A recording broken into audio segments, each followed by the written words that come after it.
할렐루야. 하나님의 크신 은혜와 우리 주 예수 그리스도의 평강이 당회의 주일 3부 예배에 참여한 대한의 성도들과 가정 위에 함께 하시기를 주님의 이름으로 축원합니다.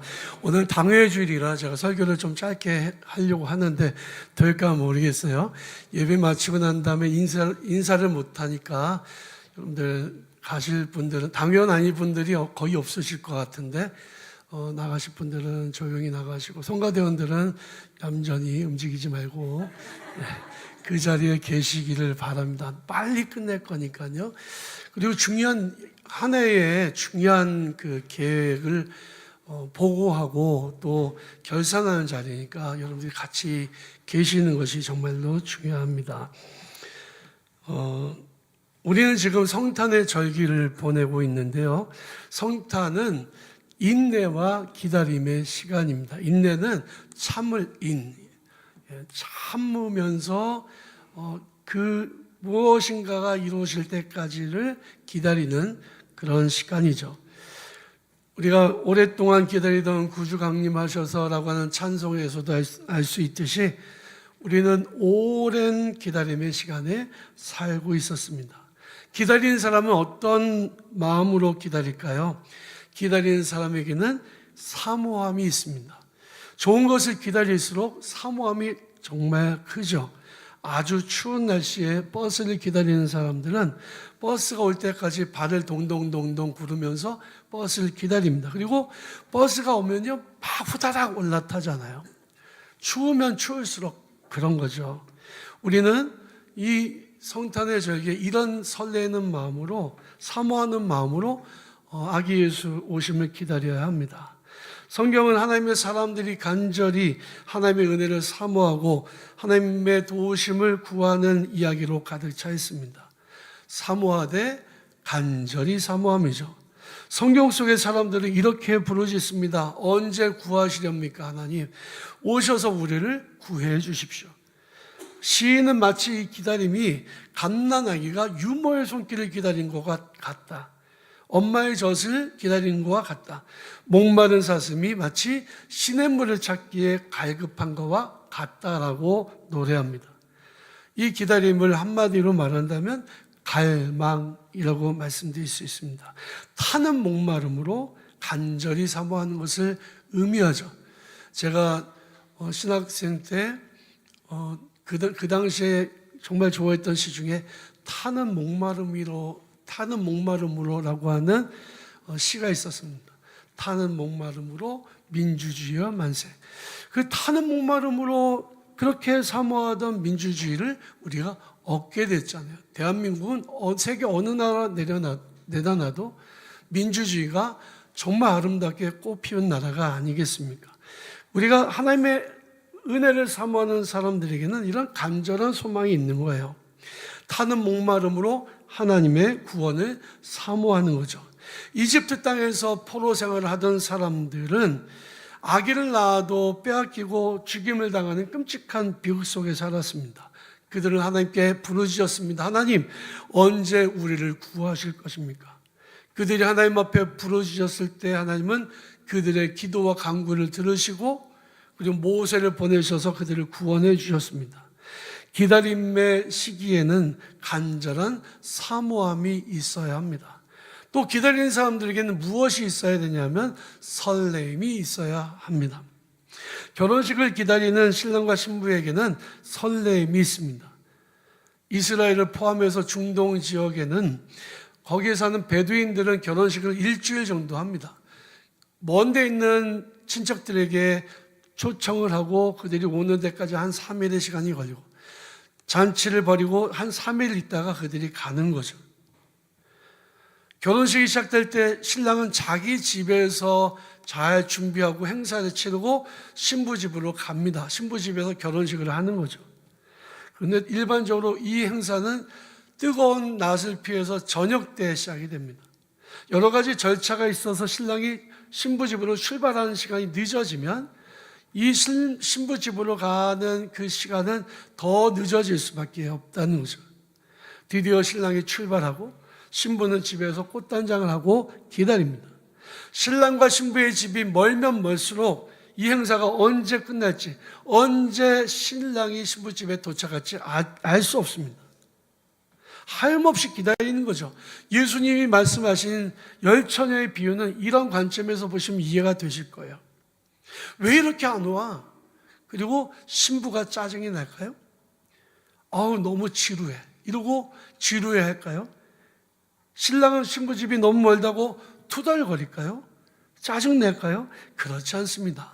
아무리 기다림의 시간이 길어도 신부도 신랑도 서로 만날 기대감에 설렘으로 그 시기를 보내는 거죠. 예수께서 다시 오신다고 하셨는데 2000년 동안 안 오셨어요. 아니 이거 뭐야? 왜 짜증나? 아유 지루해. 이럴 겁니까? 아니에요. 신랑은 지금 오시려고 준비하고 계셔요. 예수님이 다시 오실 것을 기다리는 우리의 마음에는 설렘이 있어야 된다는 거죠. 그토록 먼 길을, 그토록 오랜 시간을 동방의 박사들은 아기 예수를 경배하러 왔습니다. 별이 처음 나타났을 때와 아기 예수를 경배했을 때는 약 10달 정도의 시간이 걸렸습니다. 아기가 잉태하고 그리고 출산할 때까지 한 10달 기간 동안을 동방의 박사들은 별을 보면서 아기 예수께 경배하러 찾아왔습니다. 그 오랜 시간을 오면서 그들이 지루했을까요? 짜증냈을까요? 아닙니다. 설레는 마음으로 왔죠. 그들은 아기 예수 앞에 3가지 보배압을 내려놓고 경배하고 기쁘게 돌아갔습니다. 아기 예수 오시는 이 성탄의 절기에 우리의 마음도 이런 기쁨과 설레임으로 가득 차게 되기를 바랍니다. 우리가 간절히 기다리는 예수님은 어떻게 오셨냐, 무엇으로 오셨냐면 왕으로 오셨습니다.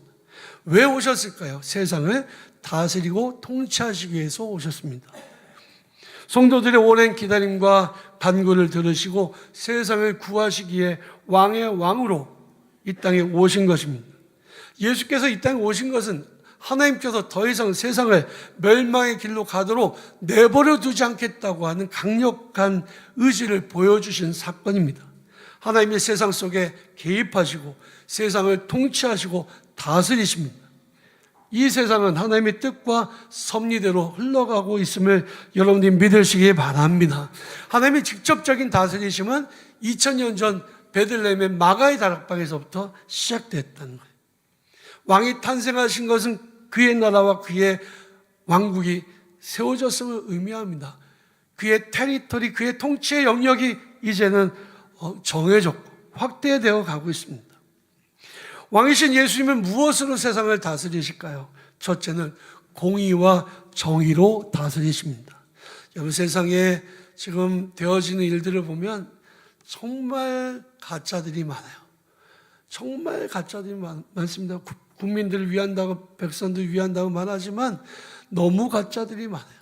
옛날에 신신애라고 하는 가수가 저기도 작아, 여기도 작아, 작아가 반친다 노래 불렀잖아요. 가짜가 너무 많아요. 진짜라고 자기는 얘기하지만 가짜가 많고 진리가 지금 억눌려져 있고 정의가 지금 핍박당하고 있습니다. 사람들은요, 악한 자들 때문에 고통을 겪고 신음을 합니다. 그러나 주님께서 오셔서 이 세상을 정의와 공의로 다스리심을 믿으시기 바랍니다. 왕이신 예수님께서는 세상에 묻어진 모든 정의를 다시 세우시고 악하고 더러운 것들을 다 내어 쫓으십니다. 사탄이 세운 왕국은 거짓으로 세워진 왕국이에요. 그러나 주님은 그 왕국들을 무너뜨리시고 정의의 왕국을 세우십니다. 둘째로 사랑과 인자로 다스리십니다. 여러분, 이 세상에 사랑 얘기는 정말 많지만 진짜 사랑을 찾아보기가 쉽지 않습니다. 사람들은 남이 잘 되면 배 아파하고요, 남이 잘못되면 기분 좋아합니다. 제가 이번에 서울경찰청에 추리 점등식에 다녀왔어요. 제가 서울경찰청의 공동회장이라 점등식에 가서 버튼 누르고 왔는데요, 그 행사가 진행이 될까 걱정했어요. 왜냐하면 서울경찰청장이 잡혀서 구속됐으니까. 그런데 하더라고요. 약식으로 하는데 제가 거기 갔다가 이런 얘기를 좀 들었어요. 서울경찰청장이 구속되고 나니 이제는 지금 수장이 잡혀갔으니까 좀 어수선하고 좀 분위기 안 좋을 것 같다라고 누가 얘기하니까 한편으로는 좋아하는 사람도 있대요. 왜냐하면 자기가 진급할 수 있으니까. 기대감에 아주 가슴이 부풀어 오르고 있다는 거예요. 세상은 남이 잘못되면요, 남이 잘 되면 배 아파하고 잘못되면 기분 좋아하는 게 세상에 사람 없습니다. 그러나 여러분, 예수께서 이 땅에 오셔서 진정한 사랑을 우리에게 베풀어 주셨어요.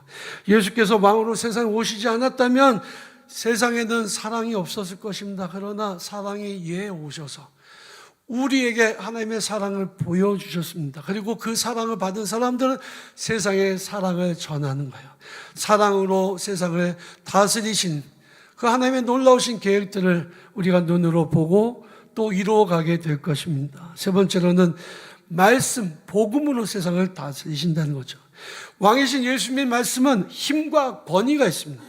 말씀으로 그래서 세상을 다스리신다는 거예요. 하나님의 말씀이 선포되는 곳마다 하나님의 나라가 세워집니다. 여러분, 교회가 세워지면 왜 이렇게 교회를 많이 세워? 이렇게 얘기하는 사람도 있어요. 그렇게 생각하지 마시기 바라요. 이단을 빼놓고는 교회가 세워지는 건 너무너무 좋은 거예요. 왜냐하면 그 지역이 하나님의 왕국으로 확장되기 때문에 그렇습니다. 하나님의 말씀이 선포된 곳에는 악한 마귀 사탄의 세력들이 발을 내디딜 수 없습니다. 두려워서 떨고 쫓겨나게 되어 있습니다. 왕이신 예수님의 통치하심과 다스리심의 결과는 어떻게 될까요? 첫 번째는 평화입니다. 당시 로마가 세상을 다스릴 때는 팍스 로마나라는 말이 있었어요. 로마의 통치 기간 동안에 전쟁이 없어. 그러니까 강력한 군사력으로 세상을 다스리니까 로마가 다스린 지역에는 전쟁이 없었다. 그러나 주님이 오시고 난 다음에는 팍스 로마나의 시대가 끝났습니다. 주님이 다스리시는 평화의 시대가 시작이 된 거죠. 오랫동안 두려움과 공포에 떨던 사람들에게 평화가 임합니다. 하늘에 나타난 천군과 천사들이 하늘엔 영광이요 땅에선 기뻐하심을 입은 자들에게 평화로다라고 노래했습니다. 예수를 자기의 구주로 삼고 왕으로 섬기는 성도와 가정에 진정 주님께서 주시는 평화가 임하게 됨을 믿으시기를 바랍니다. 둘째로 기쁨이 찾아오게 되죠. 주님은 우리에게 영원한 기쁨과 희락을 주시기에 오셨습니다.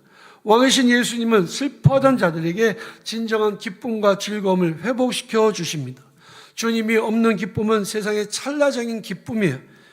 그러나 그런 기쁨과 즐거움은 주님이 주시는 기쁨과는 비교할 수도 없습니다. 주님께서 우리에게 주시는 영원한 기쁨과 즐거움을 누리며 사는 성도들이 되시기를 바랍니다. 세 번째로 구원입니다. 왕이신 예수님은 우리를 심판의 길에서 구원의 길로 인도하여 주십니다. 예수님이 말씀하시기를 나는 길이요 진리요 생명이니 나로 말미암지 않고는 누구든지 아버지께로 갈 자가 없다고 말씀하셨습니다. 예수님을 통해서는 누구든지 멸망의 길에서 구원의 길로 갈 수 있게 되었다는 거죠. 지금도 수많은 영혼들이 멸망의 길로 가고 있습니다. 그러나 예수 안에 구원이 있음을 믿으시기 바랍니다. 예수 외에 다른 길은 심판의 길이요 필경은 사망의 길입니다. 우리는 예수를 우리의 왕으로 인정하고 그분의 통치와 다스리심을 받아들여서 그래서 나의 마음속에 예수님을 왕으로 영접하시고 여러분들의 삶의 모든 결정을 주권을 주님 앞에 내어드리고 주님의 통치와 다스리심을 받아들이시고 우리 이 나라와 이 세상이 주님의 나라가 되도록 복음을 전하는 복된 성도들이 다 되시기를 주님의 이름으로 축원합니다. 우리 기도하겠습니다. 사랑의 하나님 감사합니다. 오늘도 우리가 주님 예수님을 나의 삶의 왕으로 모시고 주님의 주권과 다스리심을 인정합니다. 주님 오셔서 우리의 삶의 주인이 되어 주옵소서. 감사함이 예수님의 이름으로 기도합니다. 아멘.